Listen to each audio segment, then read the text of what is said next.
Hello, everyone. Likehouse here with Likehouse Gaming. Wanted to give you a quick update. The CRD dropped today for NFL 5, and just wanted to kind of touch base so you guys can understand when it comes to building decks moving forward, what you need to know, and what to look out for here moving forward. I'm here on Tabletop Simulator, and I have all the cards pulled up for the changes. So what we'll do is we'll start with these changes for old 2019 cards that were essentially eroded, functionally eroded. Most of the 2019 cards got removed from the timing points. However, if it's anything with a discard effect, which was Jared Golf on a 5 through 9, your opponent randomly discards a card. Josh Allen, exhaust, your opponent discards a card, action card of their choice. Um, uh, Earl Thomas III, exhaust, your opponent discards an action card of their choice. Patrick on Wolsar, exhaust on a 0. Your opponent discards all action cards and does not draw an action card at the end of this play. Only at the end of play. He was already specified at end of play.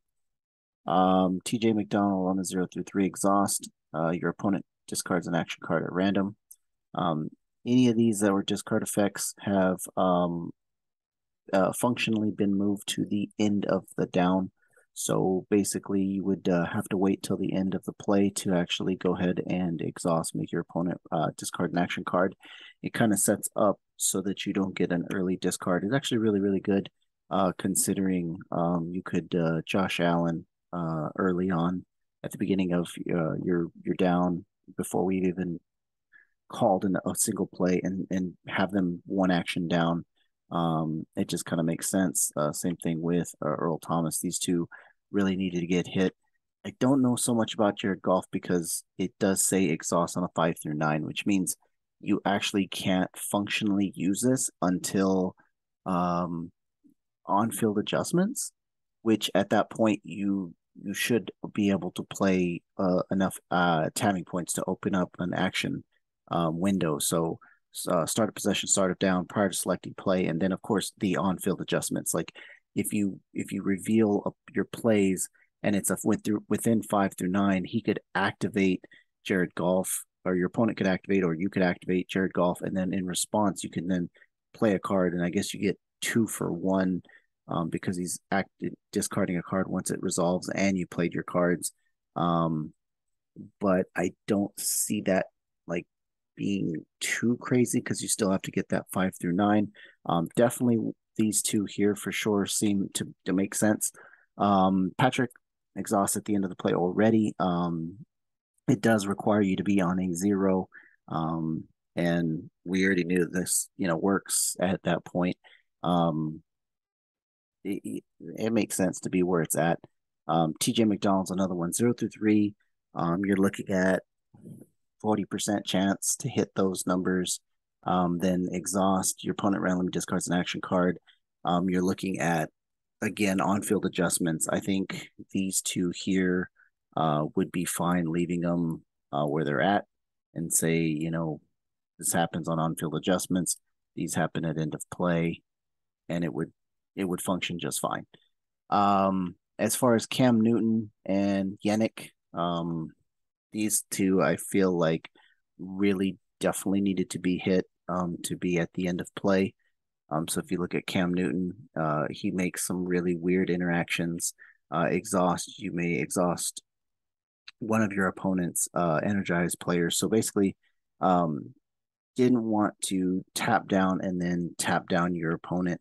So like early on in 2019, there was the Russ Cam combo where you could exhaust one of your opponent's players, then Russell Wilson energize Cam, tap down another guy. So you could essentially, for locking down two of your characters, you lock down two of their defending characters. So super strong, and definitely I can see where you'd want to limit this to end of down. So you get a full turn of doing whatever you need to do, get your setup, and then he can just exhaust somebody at the end of turn.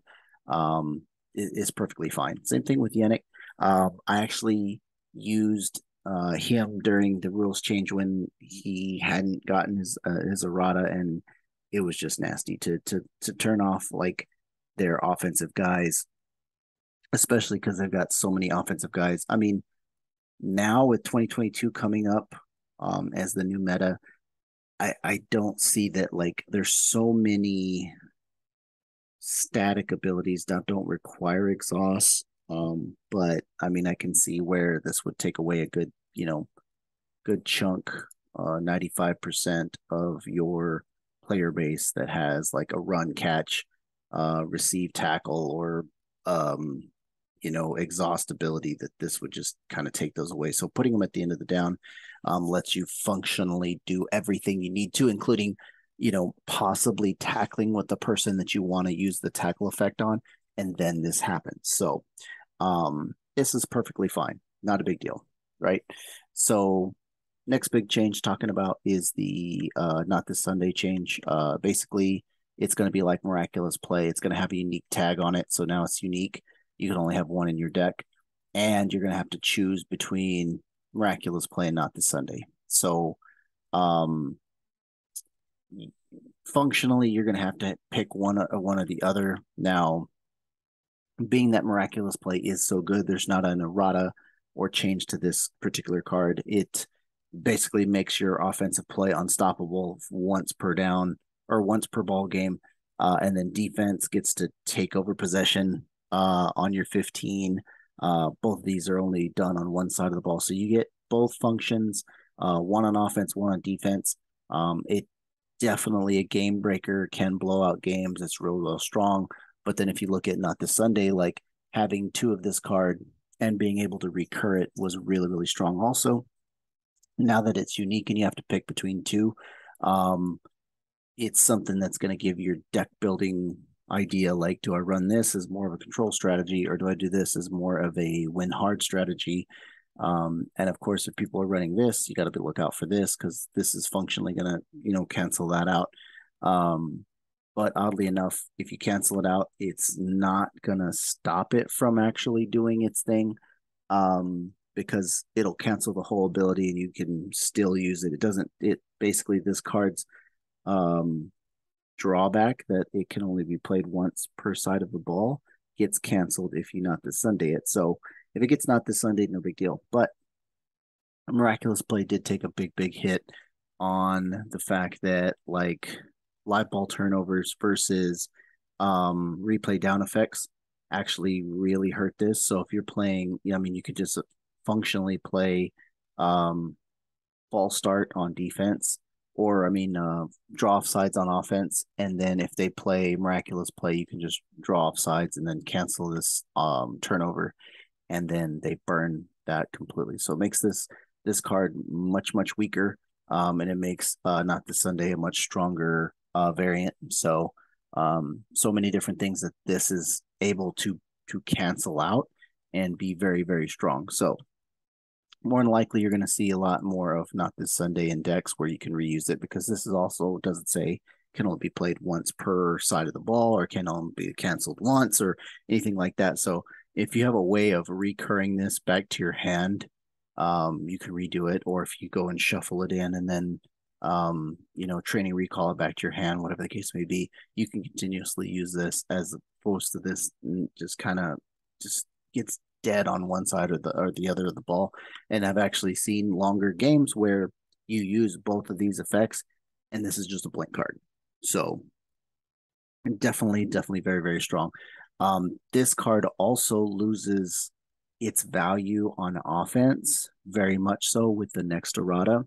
So if we take a look at the next errata, anything that has all passes or all runs, which if you look at Uncommon 138 and 137 from the new 2022 set, these did not have a functioning unique on them. So they didn't say unique like these do here, the unique plays. So these were actually being able to be run in multiples, and you were normally seeing about a quarter to a little over a quarter of your play deck having these, just to be able to stop, like being able to put all passes in there and just kind of shut down 50% of what your opponent's doing. Just really, really strong. And so you didn't see a lot of all runs because runs are pretty stoppable. There's already um, 2/3 on a run play. Left, right, run middle, run right. There's all these different combinations that you can run, and you can just kind of balance that out and kind of think what your opponent's going to do. So you don't really need to do a ton of all run. And of course, functionally, these two cards are really, really bad on offense. Like a 2 to 3 for 60-yard long pass. It's already a 2. Your opponent can't play more than 1 strength. Same thing with this 7 through 9. It's only 2. You're already at a 5. Your opponent can play anything from 2 to 4. But it's very, very hard for you to get there. You have to have a lot of help to make sure you get 30 yards. So offensively, these are really bad. But defensively, they're very, very strong. However, if you look at the old unique plays, all runs and all passes, they were very strong for a reason. It had 2 ticks on them. It has X for grit or X for play, depending on what you chose. So, like this particular one says you choose X for grit, and it's 0 on a play. And then on this one, it is same thing, but the 2020 versions were, you get to choose X as the play and you get 0 for grit. So depending on how you want to build your deck, this will help you kind of functionality do that. I guess if you want a unique play that's not an X and doesn't cost you 2 time units, you can put these in the deck as alternatives. And that's something that you will be able to see. But these are now unique, so you can't combine them with these and you can't run multiples. So it's going to be pretty simple to just, slap one of these as your best one in the deck and say, I'm running this one. Also, functionality was clarified in the CRD for these particular unique plays. If it says pass or run, it's just generic. So if you do any type of run or pass defense, it's going to automatically stop them. So these are very, very generic plays and can be stopped by anything. So again, they have their function. Most of these are very, very strong. These uniquers are made to be defensive. You never really want to unless you absolutely have to do it on offense. And so there's some things that you may use it on and help you get some big yardage. Obviously, Mac Jones with Christian McCaffrey's unique play here. You get to run, choose X as the play. Well, this particular one wouldn't work because it's 0 as the play, but one of the 2020 versions of it obviously would allow you, like this guy right here, choose X when play is revealed. So obviously with this one, you could choose 9 or anything to make it 9, and then you functionality get to go 45 yards on that, which is pretty good. It's pretty solid, but it's a good update. It's merited. It's needed. That means that the meta won't be a ton of unstoppable. So if you look at a lot of the characters in 2022 said this play can't be stopped or it becomes unstoppable. With these being unique and only have to worry about a singleton card, that just means like when you get stuffed in a crucial moment, you can make it unstoppable and you get this miraculous play effect. So then again, it diminishes what this card can do. Its power, I would say before the CRD, this card's function was like top tier, probably the best card in the game. And after the CRD, this card has become very minimal. I would say it's mid at best. Definitely not a great card. Definitely we'll have to test to see if it's even worth really running over Not This Sunday. Honestly, right now, I don't see a world where it is, since it's just so strong or so weak to everything. And if you look at it with a lot of unstoppable stuff that you already have, depending on how what deck you're playing and things like that, you may not even need it with only one unique play. So definitely pretty cool there. So on this particular side, obviously we see what they're doing with that.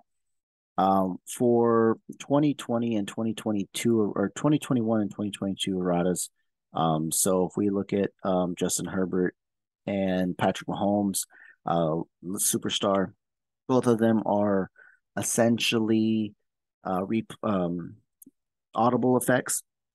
And it was already clarified that audible effects happen right away. So, like, they take effect immediately. But in 2020, they said that, or in 2021, when these guys were came out, they said that these are the only things that wouldn't work as a audible effect. Now they are. So it makes Justin Herbert really, really bad. But Patrick Mahomes, it doesn't do anything. It doesn't change Patrick Mahomes really at all. Justin Herbert is exhaust, choose run middle X or short pass X. That becomes the current play. X is 5 times the strength. Can't be over 4. If it's over 4, it becomes 4 instead. So you can only get 20 yards either way, depending on what you look at. Resolve both yardages like a run. Exhaust only during on-field adjustments. So basically, on-field adjustments, you do Justin Herbert choose either run middle or short pass. I mean, it does get around stuff. Like if they go short pass and you're blocked, you can choose run middle. They've already picked a play, but they could do an audible into a run middle and still stop Justin, which makes them, far less effective. I really like 2022 Justin Herbert anyway. I think that this one was very, very strong, but honestly, 2022 could just serve, 10 times better. So not too big of a loss. I don't see too many people really trying to play this in the meta. Patrick Mahomes, superstar, still very, very good. I mean, obviously he gets clapped by preseason game and things like that you have to worry about. And there's superstar removal cards and things like that as well. So it's still very strong though. To be able to exhaust, choose run reverse or play action pass X. So you get to choose whichever one, and then 0 through 9, the play becomes the current play, and X is 5 times the play strength. Resolve yardage just like a run. Exhaust only on field adjustment. So he still has the drawback of going 0 through 9 times 5. He can basically go either 0 to 45 yards. So he's very strong in that regard. He's very strong in the fact that you only have one run reverse or one play action pass. So you only get one unique play, remember? So all runs and all passes will still stop Patrick Mahomes.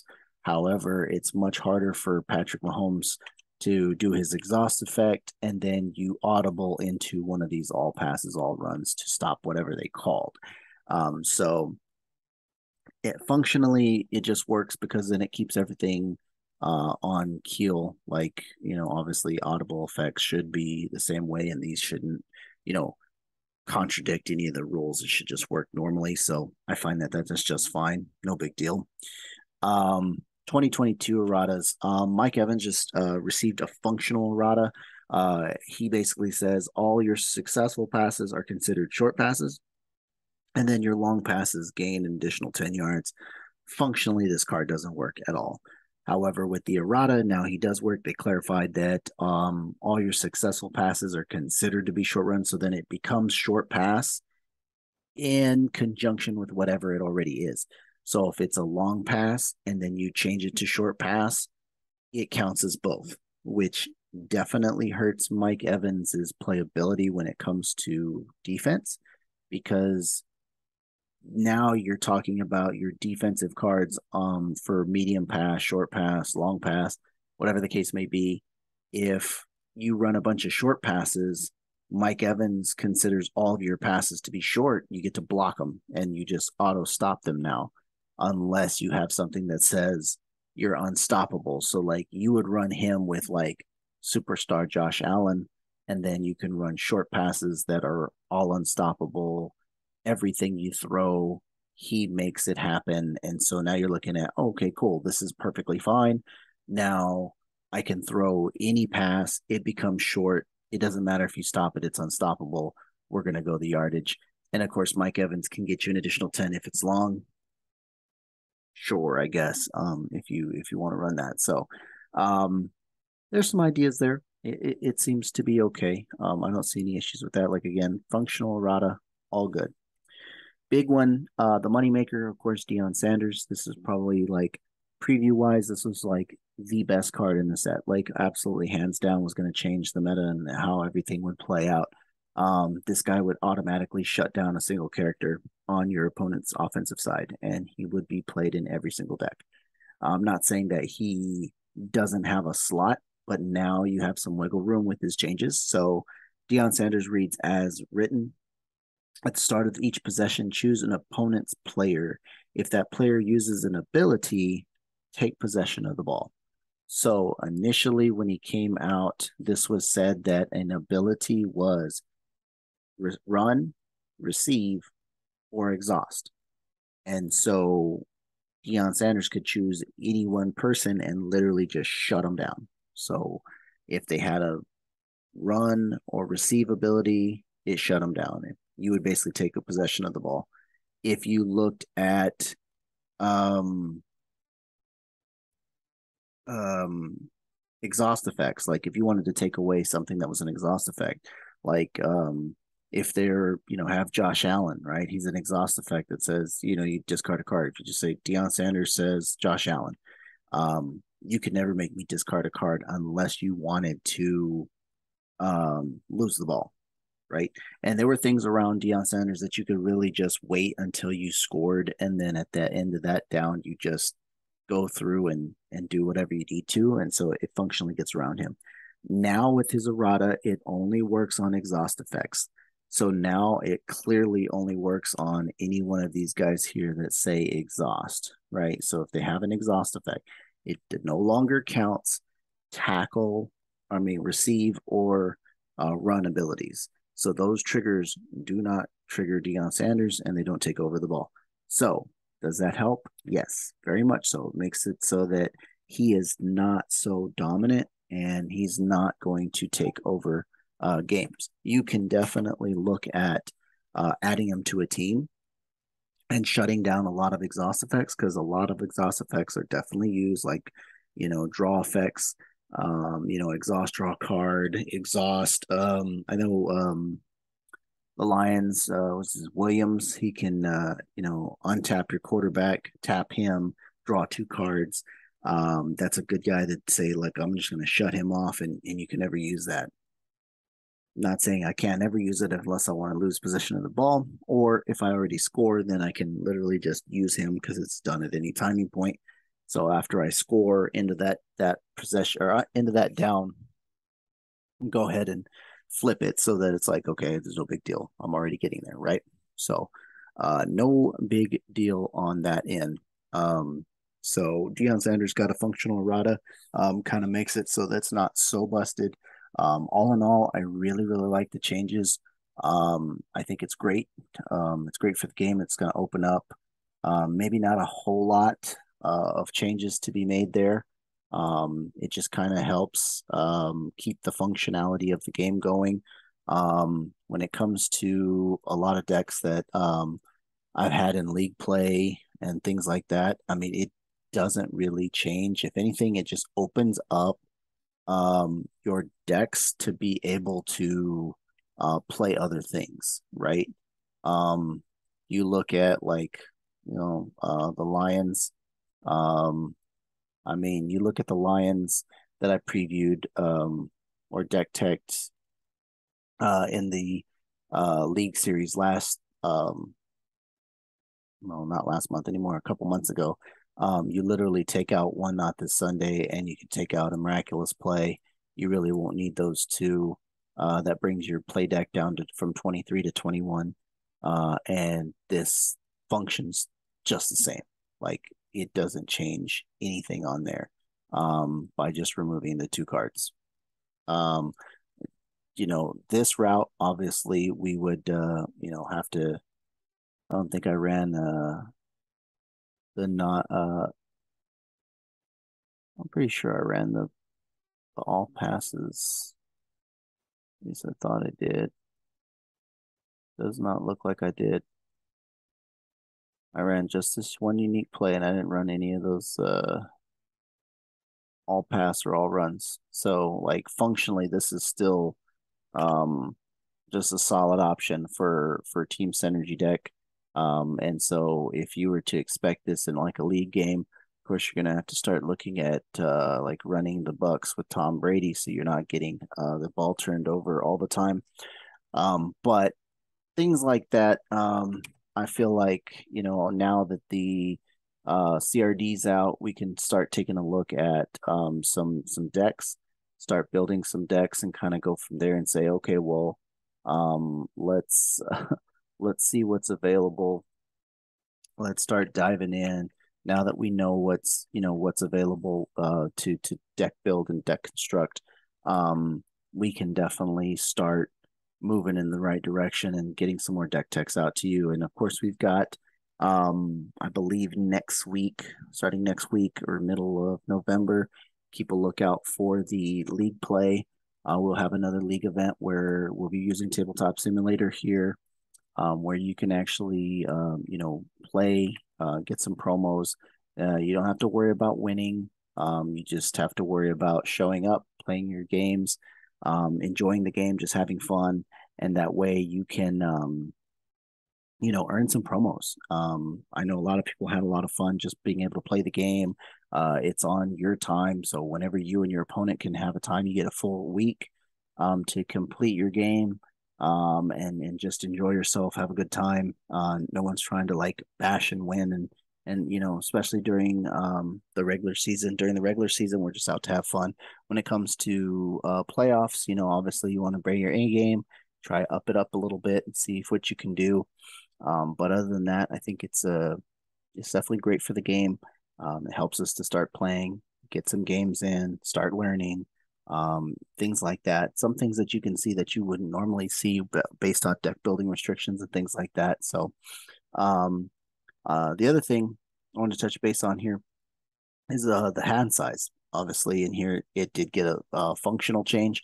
So unless it in-game effect says otherwise, you may not have more than 5 cards in your from your play deck and 5 cards from your action deck in your hand. If an effect would cause you to draw above 5, you may do so, and then immediately after resolving the effect, discard cards until you only have 5 in your hand. So this essentially fixes the fact that if I had 4 cards in hand, I couldn't use like Calais Campbell to say I'm going to draw 2, discard 1, and then I would functionally have 5 in hand.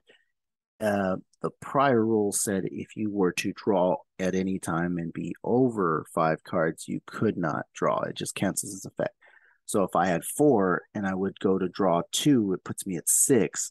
It would fizzle out that effect, and I would not get to do the draw 2, discard 1, and functionally be at 5. Now I would draw 2, discard 1, be at 5. I wouldn't have to draw down. If I had 5 cards, I could still Calais Campbell, draw 2, discard 1, add to hand, and now that I have 6, I need to discard down to 5 immediately after following that. So that will help a lot of cards be able to see play and kind of functionally go through repetition and just kind of help that a little bit. So hand size is good. We already knew you couldn't score on replay down effects. It's just kind of added to the live ball turnover piece. And then, of course, not this Sunday considered unique, the changes to here. So, yeah, definitely understand those pieces there. Make sure that you understand how that looks. Also, wanted to give you guys a heads up on this if you haven't seen it. There's going to be a revision to timed win-loss conditions on single elimination rounds, as well as an introduction to the concept of a physically unable to play list, or pup list, which certain cards from given tournaments format. Note, there's currently no cards on the pup list as of yet, but essentially, like, if a card ends up being too broken, like Ndamukong Suh or something like that, where it's like, okay, well, we just can't have that guy, be in the game, or Deion Sanders becomes like ultimate force that we could just have to put in the physically unable to play section. That's something that, we'll go into there, basically kind of a pseudo ban list type thing. Deck building guidelines for tournament play, including modified restrictions on unique cards. So they're going to add this to the functionality. And so this will actually be available in the tournament documents section in the near future. So there'll be a release of a new tournament guide, which will include these. So we'll be looking out for those. Note also, another big thing that you'll have is the Minnesota Vikings will receive a special exception in the tournament guide that allows their synergy card to be used with 4 defensive players for the 2022 season. So until they get an extra character, or sorry, extra player, they only have 4 defensive players to choose from. Most of them are the same, like Danielle Hunter and of course Harrison Smith. So they don't have an additional 5th guy that they could be put on a bench. So they are getting a functional errata to say that they basically can use 4. So if you end up playing in a league play tournament that is requiring only synergy cards of one single team, you can still play the Minnesota Vikings and not have an issue. So, yeah, excellent time to kind of get out there, start looking at things, start being able to play things. Super excited. Hopefully you guys get involved. And until next time, guys, you guys have fun, enjoy yourself. Have a great one.